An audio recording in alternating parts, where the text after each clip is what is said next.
வெடி சம்பவம் நிகழ்ந்த இடத்துல, கார் வெடிப்பு நிகழ்ந்த இடத்துல என்ஐஏ, என்எஸ்ஜி போன்ற அமைப்பினர் தங்களுடைய கட்டுப்பாட்டுக்குள்ளே அந்த இடத்தை கொண்டு வந்திருக்கிறாங்க. இது மிக முக்கியமான ஒரு பிரதான சாலை.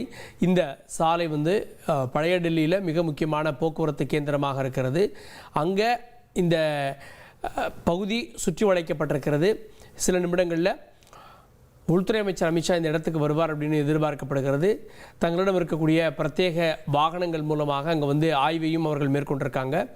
என்ன விதமான அங்கே வெடிப்புக்கான காரணம் என்ன, ஒருவேளை வெடிமருந்துகள் பயன்படுத்தப்பட்டிருந்ததுன்னா என்ன மாதிரியான வெடிமருந்துகள் அப்படின்றதெல்லாம் ஆய்வு செய்வதற்காக தங்களுடைய கிட் உள்ளிட்ட அந்த வாகனங்களை அவங்க கொண்டு வந்திருப்பதை நம்ம காட்சிகளில் பார்க்க முடியுது. என்எஸ்ஜி அமைப்பினர் தங்களுடைய வாகனங்களோடு அந்த இடத்தை முற்றுகையிட்டு தங்களுடைய கட்டுப்பாட்டுக்கு கீழே இதை கொண்டு வந்திருக்காங்க. ஏற்கனவே டெல்லி காவல்துறையினர் அங்கே இருக்காங்க, என்ஐஏ அமைப்பினர் இருக்காங்க, அடுத்தது என்எஸ்ஜி அமைப்பினரும் அங்கே இணைந்திருக்கிறாங்க. விசாரணை அமைப்புகளுடைய முழுமையான வளையத்தில் இந்த செங்கோட்டை பகுதி இப்போது சுற்றி வளைக்கப்பட்டிருக்கிறது.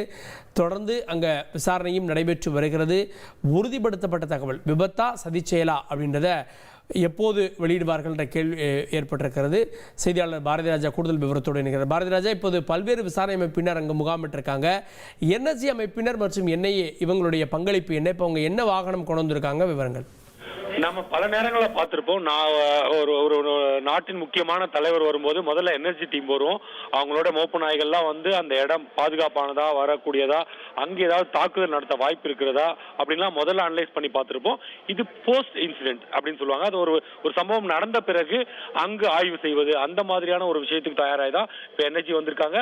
நீங்க துப்பாக்கியோட போன காட்சிகள் கூட பார்க்கலாம். அங்கேயே சம்பவம் நடந்து முடிஞ்சு போச்சு இல்லையா, அங்க எதுக்கு துப்பாக்கியோட வராங்க அப்படின்னா இன்னொரு விஷயம் இருக்கு. இப்ப அமித்ஷா அந்த சம்பவ இடத்துக்கு வரதா சொல்லியிருக்காங்க இல்லையா, அவருடைய பாதுகாப்புக்காக எல்லாம் அனலைஸ் பண்ணோம்.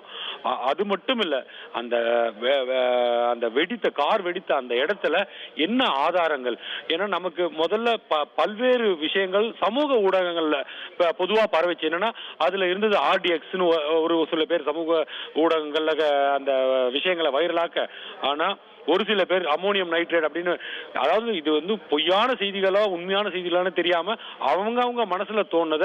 என்றால் இன்றைக்கு சமூக வலைதளம் நம்மளால கட்டுப்படுத்த முடியல. சமூக வலைதளங்களை இப்படி எல்லாம் செய்திகள் பரவி மக்களை பயமுறுத்திருச்சு இல்லையா. இந்த போன்ற ஆய்வுகள், அவர்கிட்ட இருக்க கருவிகள்லாம் எக்ஸாக்டா அது என்ன நடந்தது அப்படின்றத துல்லியமா சொல்லக்கூடிய விஷயங்களை அனலைஸ் பண்ண முடியும். அதுக்கான அனைத்து கருவிகளோட தான் இப்ப என்எஸ்ஜியும் என்ஐஏவும் அந்த இடத்துக்கு வந்திருக்காங்க. இது ஒரு டீம், அவங்களுக்கே உரிய பாணியில அந்த ஆய்வுகளை செய்வாங்க.